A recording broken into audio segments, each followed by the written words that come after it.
¿Cuántos de ustedes aquí saben lo que es el Foro de Sao Paulo? No tienen que levantarme la mano, pero respóndanselo ustedes. Gustavo nos acaba de enseñar muchos de los síntomas de lo que ocurrió en Venezuela. Ahora yo les voy a explicar de dónde viene esto, porque no surgen estas cosas por casualidad, ¿sí? No es de que de la nada está pasando todo esto. Todo esto es una estrategia muy bien armada que se va pensando por décadas, y por eso es imperativo saber lo que es el Foro de Sao Paulo. Una amenaza sea mucho más fácil de ser infiltrada. Este señor está hablando en el año 1998, ¿ok? Como muchos cubanos le dijeron a los venezolanos, tengan cuidado porque Chávez se escucha igual que se escuchó Fidel Castro a principios de los 60. ¿Y qué hicieron los venezolanos? Se burlaron de los cubanos. Les dijeron exagerados, les dijeron estás en fantasía, Cuba es una isla, nadie puede ir a rescatarla. En cambio Venezuela es vecina de Colombia, es vecina de Brasil, eso aquí no va a pasar. Y créanme que creo que hoy por hoy está mejor vivir en Cuba, que no es que sea un paraíso, a estar en Caracas. Entonces nadie aprende en pellejo ajeno, ¿sí? Si podemos regresar a la infografía que yo tenía antes. Si todos aprendiéramos en pellejo ajeno, los chinos, antes de seguir a Mao, hubieran aprendido de la miseria que estaban viviendo los rusos en los gulags. Si todos aprendiéramos en pellejo ajeno, los vietnamitas hubieran aprendido de los chinos y de los soviéticos. Si todos aprendiéramos en pellejo ajeno, los cubanos hubieran aprendido de los soviéticos, de los chinos y de los vietnamitas. Si los venezolanos hubieran aprendido en pellejo ajeno, hubieran aprendido de los cubanos, etcétera, etcétera. Entonces nunca nos creemos el cuento. Eso aquí no va a pasar. Y para uno no quedar como un paranoico, que lo que está es montando una teoría de conspiración, vamos a hablar con hechos y con realidades. Pero el populismo que actualmente estamos viviendo en América Latina sí tiene una fecha de nacimiento, y es el Foro de Sao Paulo en 1990.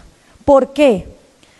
Porque en el momento en que Fidel Castro es exitoso y trae el comunismo por primera vez a América Latina en 1959, el resto de países latinoamericanos lo que hicieron fue un copy-paste de guerrillas marxistas.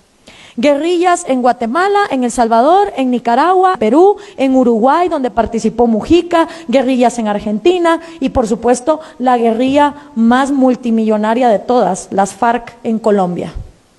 Todas estas guerrillas marxistas no se dieron por casualidad, venían financiadas por la Unión Soviética con el entrenamiento cubano.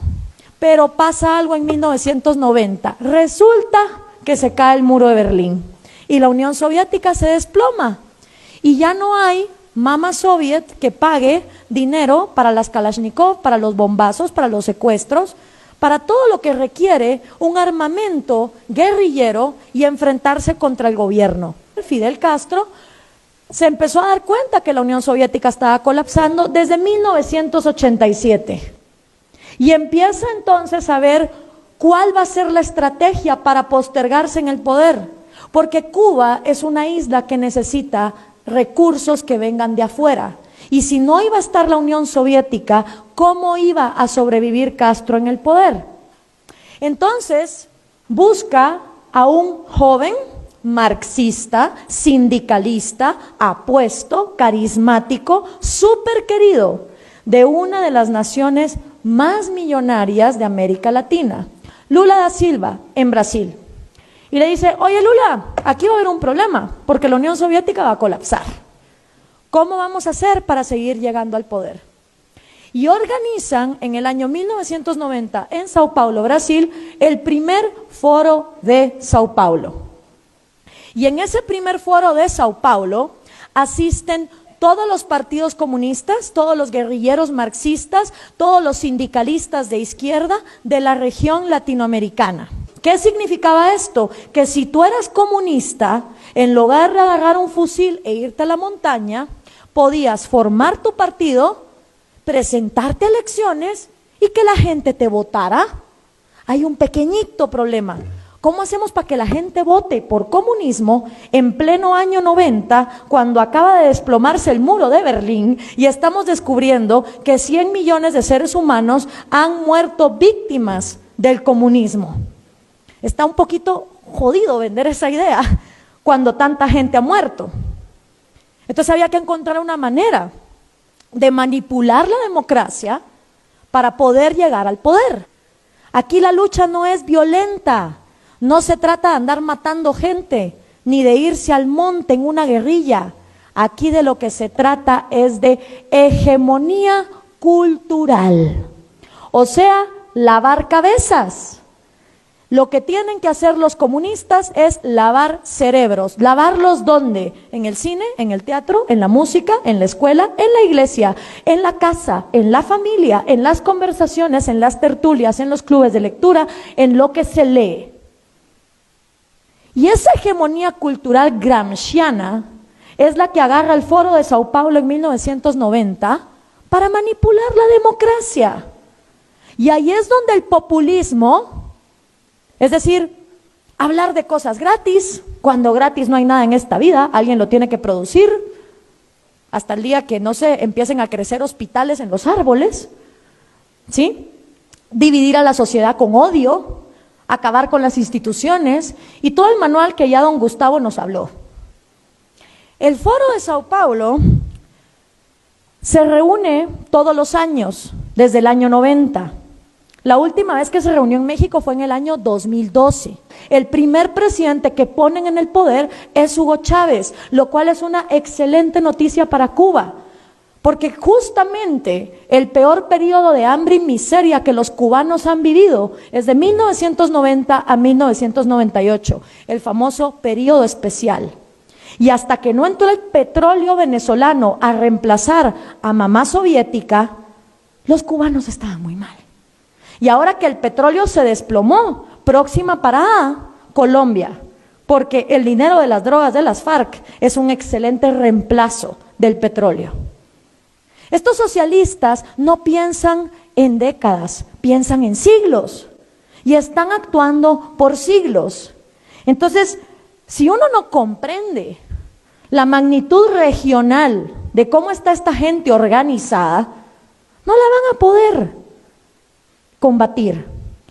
¿Quiénes acudieron? De Cuba el Partido Comunista, de Colombia las FARC, de Nicaragua obviamente el Frente Sandinista, de Guatemala la URNG, de El Salvador el FMLN y de México, oh sorpresa, el PRD.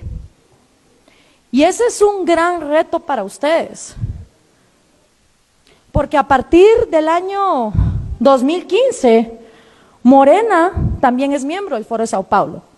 Pero el PRD es miembro del Foro de Sao Paulo desde que López Obrador estaba en el PRD. Entonces, yo en su lugar no sé qué haría, pues. No, se los digo de verdad, porque si un partido hoy por hoy es miembro del Foro de Sao Paulo, lo que le está diciendo al mundo es: el socialismo del siglo XXI es la vía. La dictadura venezolana es lo que hay que emular. Vamos para allá.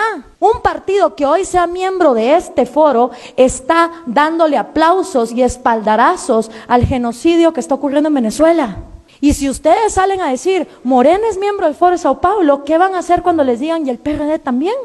Por eso es importante entender si vamos a ser congruentes, como se dijo aquí antes, y si no van a llevar el populismo destructivo al poder. Ver qué se hace con esto. Muy buenas tardes, quien les habla es Vladimir Roy Cerrón Rojas, secretario general nacional del Partido Perú Libre, y nos encontramos aquí con una delegación del Perú que hemos venido al Foro de Sao Paulo, que esta vez se desarrolla en la ciudad de La Habana, y que además este es un espacio para intercambiar ideas con los líderes de otros países quienes vienen llevando o conllevando procesos de cambio y revolución en cada uno de sus países, como en Venezuela con Hugo Chávez y el legado que ahora lo lidera Nicolás Maduro. Promovieron la unidad en Latinoamérica como Fidel y como Chávez. Por supuesto, el legado de Fidel es innegable como un paradigma no solamente latinoamericano, sino mundial. Y más aún en este momento donde atravesamos el Plan Cóndor II, que significa el ataque mediático o el desprestigio mediático de los líderes. La Fidel evidentemente sigue siendo un gran paradigma. Fidel sigue siendo un ejemplo vivo en nuestra sociedad y Fidel nos enseñó que luchar por una utopía es en parte construirla, es decir, vamos tras un legado, así nos digan que es una quimera o es una fantasía.